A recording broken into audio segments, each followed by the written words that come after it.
नमस्कार। मैं डॉक्टर भगवान Ram Vishnu government law college Bikaner से बोल रहा हूँ। आज टीपी की जो लेसन की सीरीज है उसमें हम पढ़ेंगे डॉक्ट्रिन ऑफ लिस पेंडस। लंबितवाद के सिद्धांत से आप क्या समझते हैं? Explain the term of doctrine lis pendens, section bound TP act. तो मैं इस लंबितवाद के सिद्धांत से क्या तात्पर्य है उससे पहले मैं आपको ये बता दूं कि फैजा हुसैन प्रयाग नारायण मामले में ये सिद्धांत प्रतिपादित किया गया था प्रिवी काउंसिल में, अपील में जब ये मामला गया था। Faiza Hussain versus Prayag Narayan privy council. दूसरा विशेष केस इससे पहले का है बेलानी वर्सेस सेवाई। इस मामले में कहा गया कि जो लंबितवाद का सिद्धांत है वो पब्लिक पॉलिसी पर निर्भर करता है, लोक नीति पर निर्भर करता है। मैंने गत वीडियो में भी बात की थी कि अधिकतर चांसरी कोर्ट या प्रिवी काउंसिल के प्रतिपादित सिद्धांत है टीपी एक्ट में। लोक नीति ये कहती है कि मुकदमों का निपटारा जल्द होना चाहिए ताकि उसमें अन्य कोई तथ्य सृष्ट न किया जाए, सर्जन न किया जाए और जल्दी निपटारा हो। लोक नीति ये चाहती है। इसलिए बेलानी वर्सेस सेवाइन के मामले में कहा गया कि ये जो लिस पेंडस की थ्योरी है ये लोक नीति पर, पब्लिक पॉलिसी के आधार पर निर्भर करती है। तो इसका क्या तात्पर्य है? कोई वाद या कार्रवाई, सूट एंड प्रोसीडिंग्स, कोई वाद या कार्रवाई, सूट एंड प्रोसीडिंग्स, अचल संपत्ति, इमूवेबल प्रॉपर्टी का सारवान पर्सन स्पेसिफिक क्वेश्चंस किसी सक्षम न्यायालय, कॉम्पिटेंट कोर्ट में लंबित है, पेंडिंग है, जो दुर्विसंधिपूर्ण नहीं है, नॉट कोलिसिव न हो तो इसका अंतरण नहीं किया जा सकता। अगर अंतरण करना है तो न्यायालय के अनुमति से ही अंतरण किया जा सकता है। अब प्रश्न उठता है लंबित रहने के दौरान, पेंडेंसी के दौरान यदि कोई प्रॉपर्टी का ट्रांसफर कर दे, जैसे ए और बी के बीच में कोई वाद चल रहा है और वाद चलने के दौरान यदि इस प्रॉपर्टी का अंतरण सी को बी कर देता है तो अंतरण पर क्या प्रभाव पड़ेगा? तो ध्यान रहे निर्णय से प्रभावित होगा अंतरण। यदि अंतरणकर्ता, ट्रांसफरर लास्ट कोर्ट तक, अपीलेंट कोर्ट तक जीत जाता है तो अंतरण पर कोई प्रभाव नहीं पड़ेगा, अन्यथा अंतरण वॉइडेबल हो जाएगा, शून्यकरणीय हो जाएगा, निर्णय से प्रभावित होगा। मैं दोबारा परिभाषा बोल रहा हूं। कोई वाद या कार्रवाई अचल संपत्ति के सारवान पर्सन को लेकर किसी सक्षम न्यायालय में लंबित है जो दुर्विसंधिपूर्ण न है तो सिवाय न्यायालय की अनुमति से ही अंतरण हो सकता है, अन्यथा नहीं। उपरोक्त परिभाषा के यदि हम विश्लेषण करें तो इसके निम्नलिखित 4 आवश्यक तत्व है।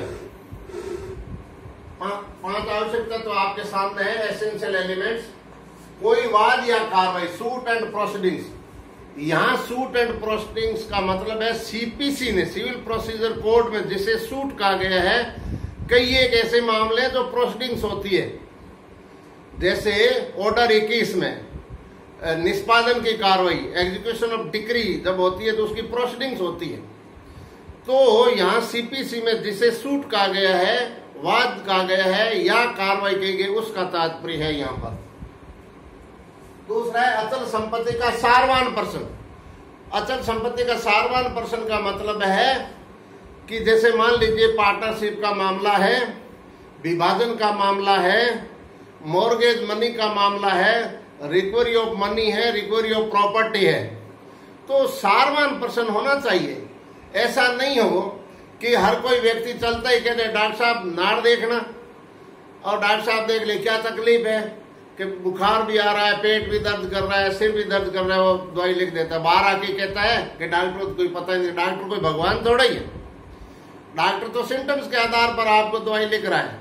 इसी तरीके से कोर्ट उससे मजाक नहीं करे। अचल संपत्ति का सारवान प्रश्न अंतर्ग्रस्त है तो ही कोर्ट में वाद या कार्रवाई की जानी चाहिए। सारवान प्रश्न होना चाहिए।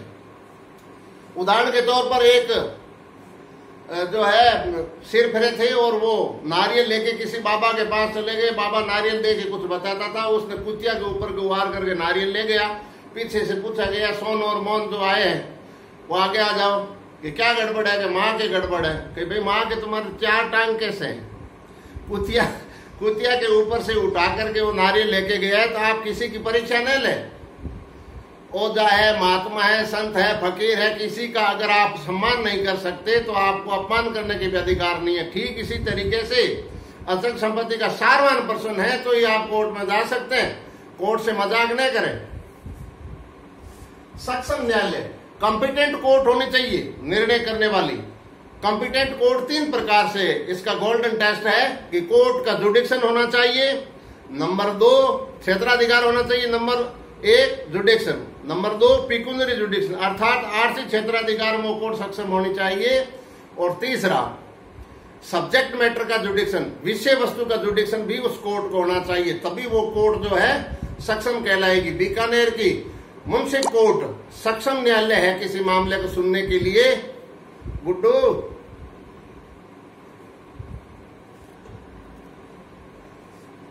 बीच में गड़बड़ होगी।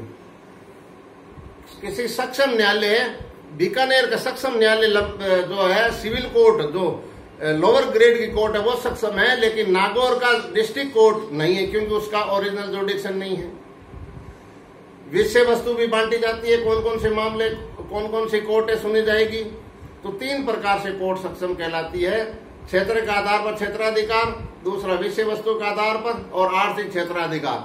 हिरार्की ऑफ कोर्ट है, उसमें जो है जुडिक्शन दिया गया है। सिविल न्यायाधीश कनिष्ठ खंड कितने तक का मामला सुनेगा, सिविल न्यायाधीश वरिष्ठ खंड कितने तक का मामला मूल्य का मामला सुनेगा, और डिस्ट्रिक्ट जज कितने तक का मामला सुनेगा। तो इस तरीके से कोर्ट सक्षम होना चाहिए।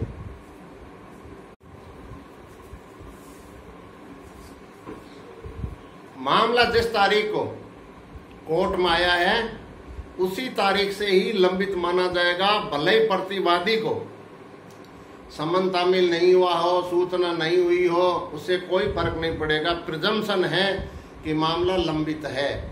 टेक्निकल ग्राउंड के आधार पर भी अगर कोर्ट ने वापस कर दिया है कोई स्टाम्प ड्यूटी या प्रॉपर अटेस्टेशन के बगैर, तो भी अगर 10 दिन बाद में पुनः वो वाद उस कोर्ट में आता है जो कि कॉम्पिटेंट कोर्ट है, तो भी मामला लंबित माना जाएगा। कोर्ट ने यदि डिसाइड भी कर दिया गया है एक पक्षकार के पक्ष में, तो दूसरा पक्षकार भी उस संपत्ति का अंतरण नहीं किया जा सकता है क्योंकि अपील का समय गुजरना जरूरी है। लास्ट अपीलेंट कोर्ट और डिक्री की संतुष्टि तक मामला पेंडिंग माना जाएगा। जब जीतने वाले पक्षकार को अगर वो प्रॉपर्टी नहीं मिलती है, डिक्री की संतुष्टि नहीं होती है राजस्व अधिकारियों द्वारा कोर्ट के आदेश के अनुसार, तब तक मामला पेंडिंग माना जाएगा। मान लीजिए ये लॉकडाउन आ गया और डिक्री पारित कर दी कि ए को ये जो है डिक्री की संतुष्टि कराए और उसकी जो है भूमि उसको सुपुर्द करवाई जाए। राजस्व अधिकारियों को कोर्ट ने निर्देश दिया, 1 महीने का टाइम दिया, लॉकडाउन आ गया, लॉ एंड ऑर्डर खराब हो गया, इस वजह से प्रशासनिक अधिकारी उसकी डिग्री की संतुष्टि नहीं करवा सकते, मामला पेंडिंग माना जाएगा।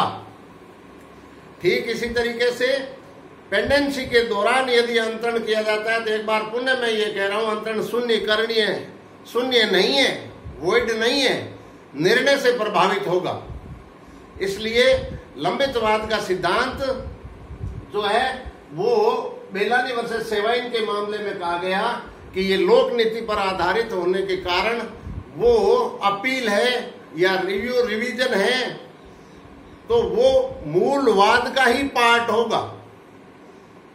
सेक्शन 52 लागू होगा, केवल उन मामलों में लागू नहीं होगा जहां अपील का कोई प्रावधान नहीं है और रिवीजन का ही कोई औचित्य नहीं है। ऐसी परिस्थिति के अंतर्गत जो है सेक्शन 52 लागू नहीं होगा यदि कॉम्पिटेंट कोर्ट ने निर्णय दिया है। तो इसका अपवाद एक ही है कि न्यायालय की अनुमति के आधार पर अगर कोई अंतरण कर दिया गया है, जैसे मान लीजिए प्रॉपर्टी पर निर्भर करता है कि प्रॉपर्टी किस प्रकार की जल्दी नष्ट होने वाली है या सामाजिक सुरक्षा खतरा उत्पन्न हो गया है, ए और बी के बीच में वाद निपटारा करने में टाइम लग जाएगा, बरसात का टाइम है, बिल्डिंग झुक गई है, ऐसी परिस्थिति में कोर्ट के आदेश के द्वारा या ए या बी वादी या प्रतिवादी या जो है उसमें कमिश्नर नियुक्त करके उस प्रॉपर्टी को डिस्पोजल किया जा सकता है। जीतने वाले पक्षकार को मूल्य में यदि कन्वर्ट होता है तो मूल्य आखिरी अपीलेट कोर्ट द्वारा जो जीतने वाला पक्षकार है उसको दिलवा दिया जाएगा।